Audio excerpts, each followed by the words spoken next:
नमस्कार, आप देख रहे हैं एमएस टीवी और मैं हूं आपके साथ कंचन। आई नजर डालते हैं बालाघाट की कुछ खास खबरों पर। सबसे पहले बात करते हैं आज की न्यूज हेडलाइंस की। सावन के पहले सोमवार को शिवालयों में जल चढ़ाने लगा भक्तों का तांता।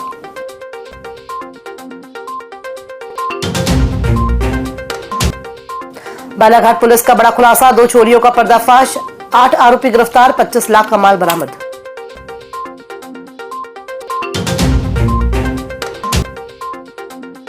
और किसानों के समर्थन में कांग्रेस विधायकों का प्रदर्शन, मुआवजा और खाद वितरण की मांग। आइए अब बढ़ते हैं खबरों की ओर। सावन मास के पहले सोमवार को शिवालयों में पूजा अर्चना करने व शिवलिंग में जल चढ़ाने भक्तों का तांता लगा रहा। शिव भक्तों द्वारा नदियों से कावड़ में जल लेकर शिव मंदिर पहुंचकर शिवलिंग में जल चढ़ाया गया। बेलपत्र, पुष्प व पूजन सामग्री चढ़ाकर पूजा की गई। शहर के प्रमुख शंकर घाट स्थित शिव मंदिर, श्री शिव साई मंदिर, महामृत्युंजय घाट स्थित शंकर मंदिर में सुबह से भक्तों की लंबी कतार लगने लगी थी। वहीं सावन के पहले सोमवार को काली पुतली चौक समीप स्थित प्राचीन सिद्धपीठ हनुमान मंदिर में संगीतमय अखंड रामायण पाठ का आयोजन किया गया, जो दोपहर 12 बजे से प्रारंभ किया गया, जिसका समापन मंगलवार को होगा। सावन मास में जगह जगह अखंड रामायण पाठ व सुंदरकांड सहित विधिक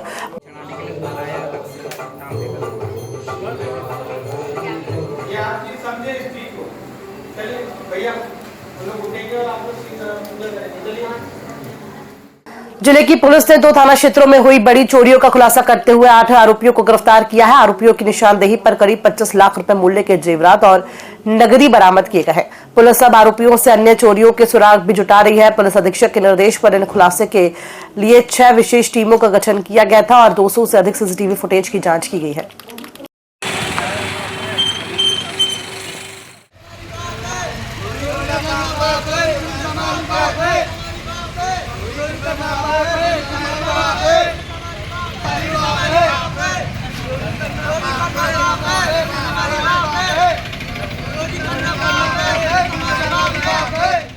बालाघाट जिले में अतिवृष्टि से प्रभावित किसानों के समर्थन में सोमवार को कांग्रेस विधायक अनुभव मुंजारे, मधु भगत और विवेक पटेल ने कलेक्ट्रेट पहुंचकर प्रदर्शन किया। स्वारा सवनी क्षेत्र से पहुंचे किसानों को पहले प्रवेश द्वार पर रोकने से आक्रोश की स्थिति बनी।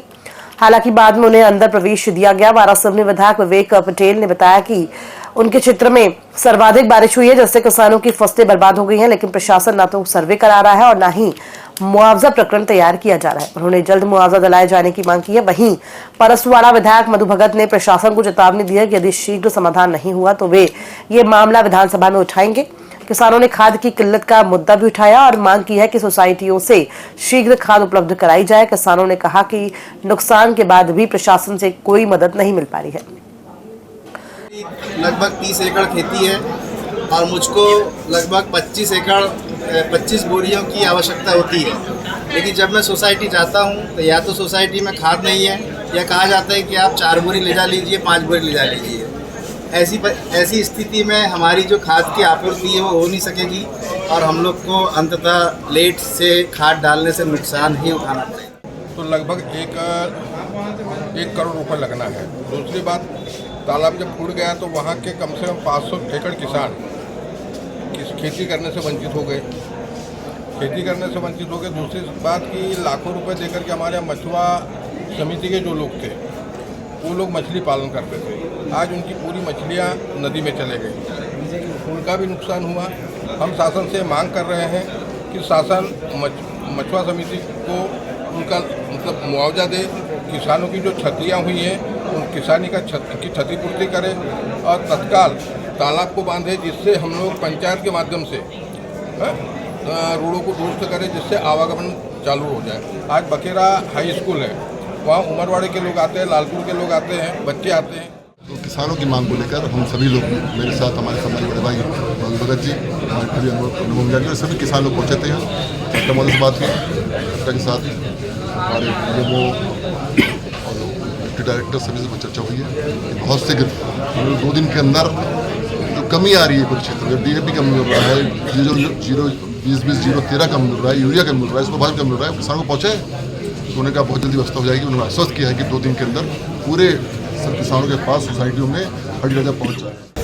कहीं ना कहीं ये सब पेपरों के ऊपर चल रहा है। हकीकत ये है कि आज का किसान बहुत परेशान हैं। अभी वर्तमान में आपने देखा इतने बड़े किसान आए, क्योंकि भाई के बारे में तुरंत हमारे अनुवादी के नेतृत्व में सम्राट भाई के नेतृत्व हमारा सुनी के सारे टीम हमारे किसानों की आई।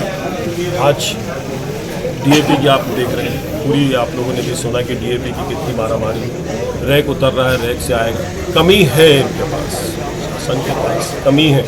प्रशासन किस तरीके से चला रहा है, जैसे ऊँट की मुँह में चीज़ा पर। आज कलेक्टर साहब ने बहुत बड़ा आश्वासन दिया कि हमारी पूरी कोशिश होगी, जो रैक से माल उतरेगा सबको, जितनी सोसाइटीज़ हमारा सिंधी को तो बधाई दिया व्यक्ति जी ने, लेकिन मैं भी बोधा सोसाइटी बघोली हो, चारोटोला हो, जिले में जी भी आपको बता दें, सभी जिलों के अंदर जितनी सोसाइटियाँ हैं।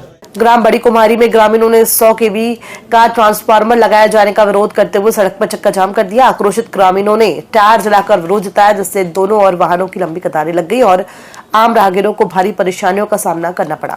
सूचना पर प्रशासन और पुलिस मौके पर पहुंची। तहसीलदार भूपेंद्र अहिरवार ने ग्रामीणों से बातचीत कर उन्हें समझाने की कोशिश की, लेकिन ग्रामीण 200 kV ट्रांसफार्मर लगाने की मांग पर अड़े रहे। आखिरकार पुलिस को हल्का बल प्रयोग कर भीड़ को हटाना पड़ा और सड़क का जाम खुलवाया गया।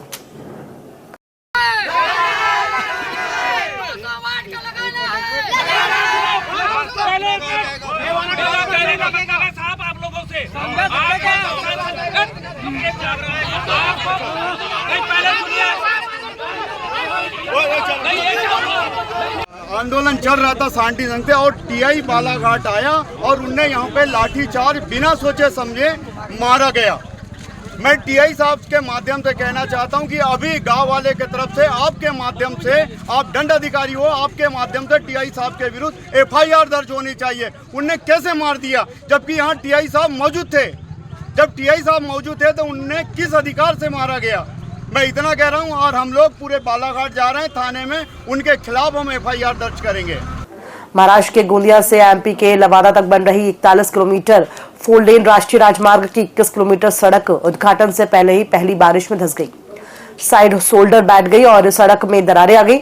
इससे निर्माण की गुणवत्ता पर सवाल खड़े हो गए। पूर्व सांसद कंकर मंजारे ने सोमवार को पत्रकारों से चर्चा में आरोप लगाया कि करोड़ों की लागत से बनी इस सड़क में भारी अनियमितता और भ्रष्टाचार हुआ है। उन्होंने कहा कि निर्माण के दौरान कलेक्टर द्वारा निरीक्षण नहीं किया गया और वन विभाग की अनुमति के बिना अवैध ब्लास्टिंग कर पहाड़ी मिट्टी का उत्खनन किया गया।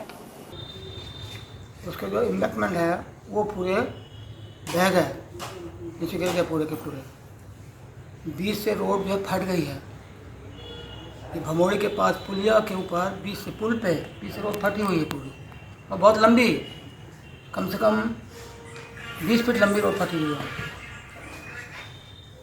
और नीचे के भी जो पुल है वो क्रैक हो गए। मैंने वहाँ 2 बार दौरे किया हूँ। मैं आज भी गया था वहाँ पे दौरे पर देखने के लिए फिर से। जो आपका गौठान होता है, गौठान की ज़मीन पे कुछ नहीं करते हैं, गौठान की ज़मीन को कोई परिवर्तन भी नहीं करते हैं। गौठान की ज़मीन 2.5 एकड़ और वन विभाग की ज़मीन 2 एकड़, 4.5 एकड़ के रब्बे को उन्होंने खोदा है करीब 30 फीट। उसमें 60 पेड़ है, बर्बाद कर दिए। पेड़ खड़े हैं लेकिन हल्की हल्की मिट्टी लगी हुई है। 60 पेड़ बर्बाद होकर मरना, उनको पेड़ बचना नहीं है, तो वो पेड़ बर्बाद कर दी। और करीब 4.5 एकड़ मतलब वहाँ से मिट्टी निकाली उन्होंने, कम से कम 5000 डंपर से ज़्यादा, और उसको भी ले जाके रोड पर डाली वहाँ से मिट्टी निकाल के। वन विभाग की भी ज़मीन उसमें कुछ है, और आपका गौठान चरागाह, ये क्या हो रहा है लगातार सरकारी ज़मीन पे? उनकी कोई अनुमति नहीं है, अवैध है उत्खनन पूरा, अवैध वहाँ पे किया गया काम। वो पहाड़ी की कोई काटने की अनुमति नहीं है, डोंगरिया में अनुमति नहीं है, वो आपका रजगांव में अनुमति नहीं है, कहीं से कोई अनुमति नहीं है, अवैध है पूरा। ये कोई कालू कंस्ट्रक्शन कंपनी है, company limited, private limited, Kalu construction company private limited है, ये सारा यहाँ पे काम कर रही पूरा।